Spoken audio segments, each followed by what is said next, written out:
খেলতে যাবো, স্যুট প্যান্টটা পরে নিলি, কারণ ভিতরে প্যান্টটা একটু ছিঁড়ে। প্যান্টটা আবার ভালো করে পরে একটা হাসি দিয়া সাইড থেকে সরে বললি, তাহলে প্যান্টটা ভালো করে বাঁধিয়ে নিতে হবে, নাহলে খেলতে খেলতে খুলে যাবে। প্যান্টটা খুলে গেলে অসমানে পড়ে যাবো। ভালো করে বেঁধে নিতে হবে পুরো গুঠা অবস্থার মতো।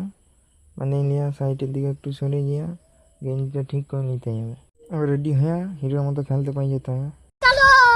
ভণ্ডামি করতে করতে মাঠে চলে এলি, তারা খেলছে, আমি চুপচাপ দাঁড়িয়ে গেলি। সে শট মেরে দিল, তবু দাঁড়িয়ে থালি। খেলতে খেলতে গপ্পে নিচে ঘাম মারিয়ে গেল, হাত দিয়ে পুছিয়ে দিলি। তারপর হালকা কাছে পজিশন দাঁড়িয়ে গেলি। দাঁড়িয়ে থাকতে থাকতে আমার দিকে একটা বল মেরে দিল, আমি হাত বাড়িতে চলে গেলি। চলে গিয়ে বলটা তাদেরকে দিয়েই দিলি, কিন্তু পায়ে কাদু লেগে গেল। ওরা কি আর আমার কষ্ট বুঝবে? আমি আবার চুপচাপ যেয়ে আমার পজিশনে আবার দাঁড়িয়ে গেলি। খেলা শেষ হয়ে গেল, আমাকে ব্যাট ধরতে দেয়নি। আমি তাই তো ব্যাটটাই ধরে নিলে ঘর নিয়ে পালিয়ে এলি। ঘর আসার পর রাগের মাথায় ব্যাটটা ভেঙে দিলি। ভেঙে দেওয়ার পর হাসি দিয়ে সুটটা গুঁড়াই নিলি। গুঁড়াই নেওয়ার পরে আবার পাটা ধুইতে হবে, নাহলে মা ঘরে ঢুকতে দেবেই না। পা ধোয়া হয়ে গেল, ঘর চলে গেলি, ভলক শেষ।